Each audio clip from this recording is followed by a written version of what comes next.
ಓಂ ಶ್ರೀ ಗುರು ಬಸವಲಿಂಗಾಯ ನಮಃ. ಸರ್ವರಿಗೂ ಶರಣು ಶರಣಾರ್ಥಿ.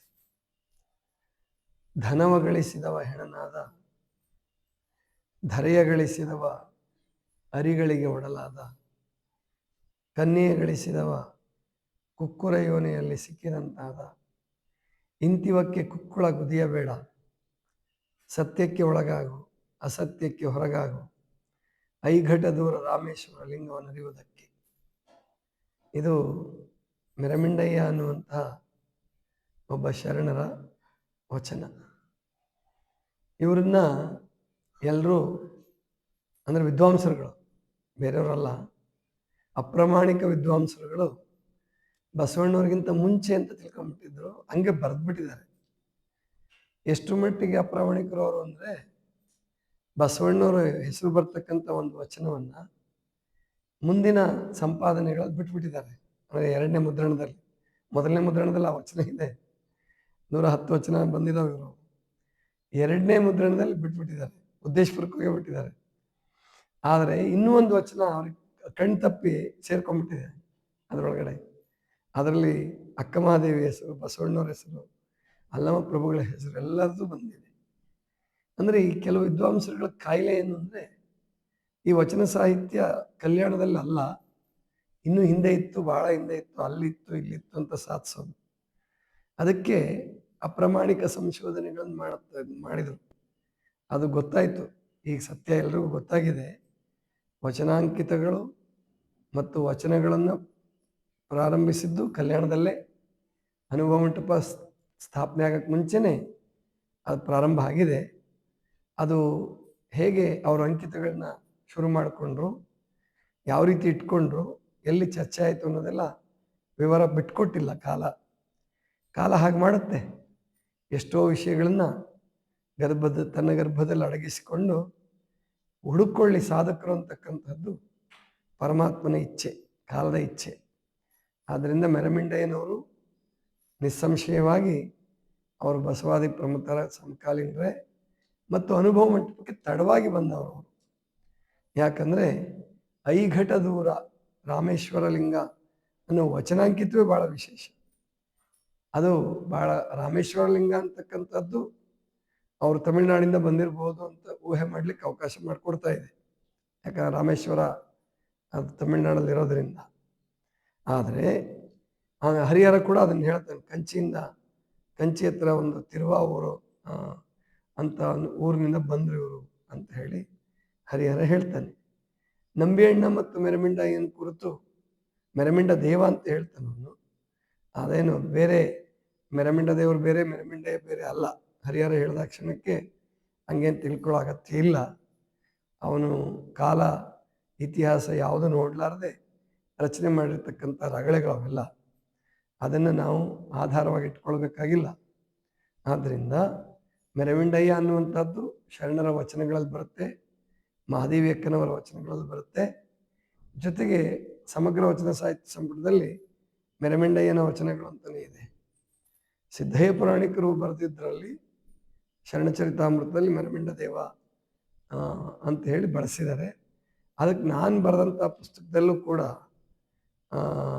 ಅರಿವು ಆಚಾರದ ಕಲಿ ಮೆರಮಿಂಡ ದೇವ ಅಂತ ಬರೆದ್ಬಿಟ್ಟಿದ್ದೀನಿ.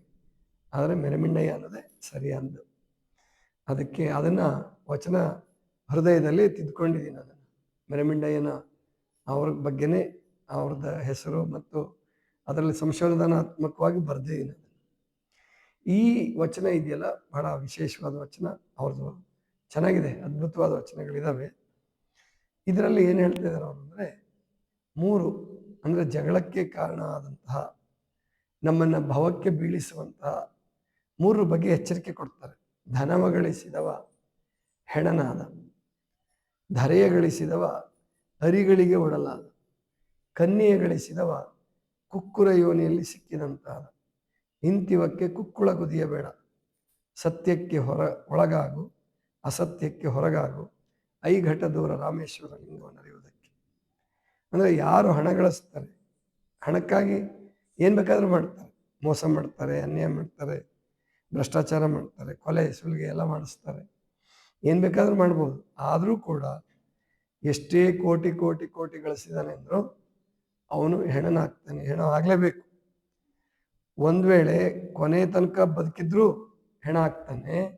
ಆದರೆ ಹಣದ ಬೆನ್ನು ಹತ್ತಿದವರು ಮಧ್ಯದಲ್ಲೇ ಸಾಯೋದು ಜಾಸ್ತಿ. ಯಾಕಂದರೆ ತಾವು ಅನ್ಯಾಯ ಮಾಡಿದಂಥವ್ರು, ಅನ್ಯಾಯ ಪಾಪಕರ್ಮ ಜಾಸ್ತಿ ಆದಾಗ, ಪುಣ್ಯದ ಕ್ಷೀಣ ಆದಾಗ ಬೇಗ ಜೀವ ಹೋಗ್ಬೋದು, ಹೇಳೋಕ್ಕಾಗಲ್ಲ.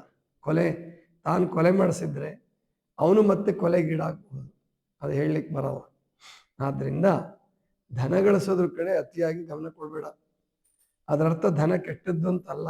ಶರಣರು ಹೇಳೋದು ಧನ ಇಲ್ಲ ಕೆಟ್ಟದ್ದು ಅಂತ ಹೇಳಲ್ಲ.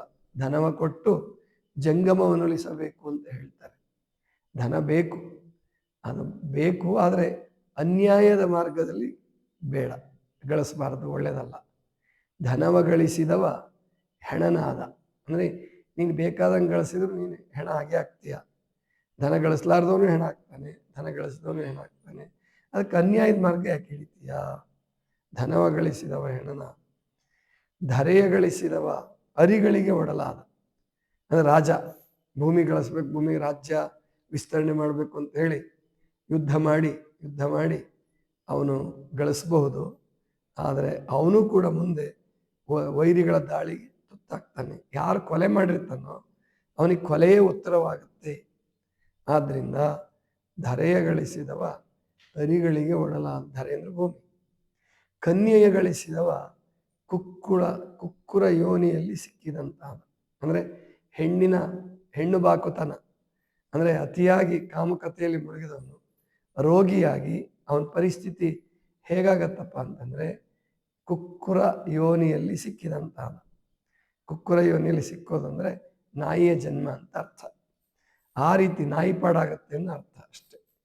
ಕುಕ್ಕುರ ಯೋನಿಯಲ್ಲಿ ಸಿಕ್ಕಿದಂತಾದ ಅಂದರೆ ಅತಿ ಕಾಮುಕರಾದವ್ರಿಗೆ ಯಾವ ರೋಗ ಬರ್ತದೋ ಹೇಳಕ್ಕೆ ಬರಲ್ಲ, ಯಾವ ರೀತಿ ಅವ್ರಿಗೆ ಅಂತ್ಯ ಆಗುತ್ತೆ ಹೇಳಕ್ಕೆ ಬರಲ್ಲ. ಆದ್ದರಿಂದ ಅಂತಹ ನಾಯಿ ಪಾಡು ಆಗಬಾರ್ದಪ್ಪ. ಅದಕ್ಕೆ ಅತಿ ಕಾಮುಕತೆ ಮತ್ತು ಬಾಹ್ಯ ಸಂಬಂಧಗಳು ಬೇಡ ಅನ್ನುವ ಮಾತನ್ನು ಹೇಳಿ, ಇಂತಿವಕ್ಕೆ ಕುಕ್ಕುಳ ಗುದಿಯಬೇಡ. ಇದಕ್ಕೋಸ್ಕರ ನೀನು ಕುಕ್ಕುಳ ಗುದಿಬೇಡ. ಸತ್ಯಕ್ಕೆ ಒಳಗಾಗು, ಅಸತ್ಯಕ್ಕೆ ಹೊರಗಾಗು. ಇವರ ವಚನಗಳಲ್ಲಿ ಬೇರೆ ಬೇರೆ ವಚನದಲ್ಲೂ ಈ ವಾಕ್ಯವನ್ನು ಹೆಚ್ಚು ಬಳಸಿದರು.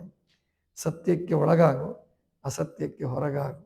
ಐಘಟ ದೂರ ರಾಮೇಶ್ವರ ಲಿಂಗವನ್ನು ಅರಿಯುವುದಕ್ಕೆ. ಸತ್ಯಕ್ಕೆ ಒಳಗಾಗು ಅಂದರೆ ಸತ್ಯವಂತನಾಗು. ಇವಕ್ಕಾಗಿ ಸುಳ್ಳು ಹೇಳಿ ಇವನ್ನ ಗಳಿಸ್ಕೋಬೇಡ. ಅಸತ್ಯಕ್ಕೆ ಹೊರಗಾಗು. ಐಘಟ ದೂರ. ಐಘಟ ಅಂದರೆ ಪಂಚಭೂತಗಳಿಂದ ಆದ ಶರೀರ. ಅದರ ಅರ್ಥ ದೀಕ್ಷೆ ಇಲ್ಲದ ಶರೀರ ಅಂತ ಅರ್ಥ. ಲಿಂಗ ಶರೀರ ಅಲ್ಲ ಅದು. ಗುರುಪುತ್ರನಾದ ಆಗದೇ ಇರತಕ್ಕಂಥ ಶರೀರ ಅವ್ರದ್ದು. ಅದು ದುಃಖಕ್ಕೀಡಾಗತ್ತೆ. ಅದಕ್ಕೆ ದೂರ ಪರಮಾತ್ಮ. ಯಾವ ಶರೀರಕ್ಕೆ ದೂರ ಅಂದರೆ ಯಾವ ಶರೀರ ಭೋಗದಲ್ಲಿ ಬಿದ್ದು ರೋಗಿಯಾಗಿ ಒದ್ದಾಡಿ ಸಾಯಿತಲ್ಲ, ಅದಕ್ಕೆ ಪರಮಾತ್ಮ ದೂರ. ಅದು ಐಘಟ ದೂರ ರಾಮೇಶ್ವರ ಲಿಂಗ. ಅಂದರೆ ಪಂಚಭೂತಾತ್ಮಕವಾದ ಶರೀರಕ್ಕೆ ಪರಮಾತ್ಮ ದೂರ ಆಗ್ತಾನೆ ಅನ್ನುವಂತಹ ಮಾತನ್ನು ಹೇಳ್ತಾರೆ. ಆದ್ದರಿಂದ ನಾವೆಲ್ಲರೂ ದೀಕ್ಷಾಬದ್ಧರಾಗಿ ಗುರುಪುತ್ರರಾಗಿ ನಾವು ಆನಂದವನ್ನು ಪಡೆಯೋದು. ಮುಕ್ತಿ ಅನ್ನೋ ಶಬ್ದ ಬಿಟ್ಬಿಡೋಣ. ಆನಂದದ ಜನ್ಮ, ಮುಕ್ತಿ ಕೊಡೋದು ಬಿಡೋದು ಮುಂದೆ ಪರಮಾತ್ಮನಿಗೆ ಬಿಡೋಣ. ನಾವು ಇಲ್ಲಿ ಬದುಕಿರೋವರೆಗೂ ಸಂತೋಷವಾದ ಆನಂದದ ಜೀವನವನ್ನು ನಡೆಸೋದು ನಮ್ಮ ಗುರಿ. ದುಃಖವನ್ನು ಮೆಟ್ಟಿ ನಿಂತು, ದುಃಖವನ್ನು ಗೆದ್ದು, ಆಸೆ ಆಮಿಷಗಳನ್ನು ಗೆದ್ದು ಆನಂದದ ಜೀವನ, ರೋಗ ಮತ್ತು ಇನ್ನೂ ಏನೇನೋ ಜಗತ್ತಿನಲ್ಲಿ ಇದೆಯಲ್ಲ ಅವನ ಗೆಲ್ಲುವ ಕಡೆಗೆ ಪ್ರಯತ್ನ ನಮ್ಮದು. ಅದನ್ನು ಗೆದ್ದು ಉನ್ನತವಾದ ಜೀವನವನ್ನು ಅಳವಡಿಸ್ಕೊಳ್ಳೋಣ. ಇದಿಷ್ಟು ಇವತ್ತಿನ ಚಿಂತನ. ಸರ್ವರಿಗೂ ಶರಣ.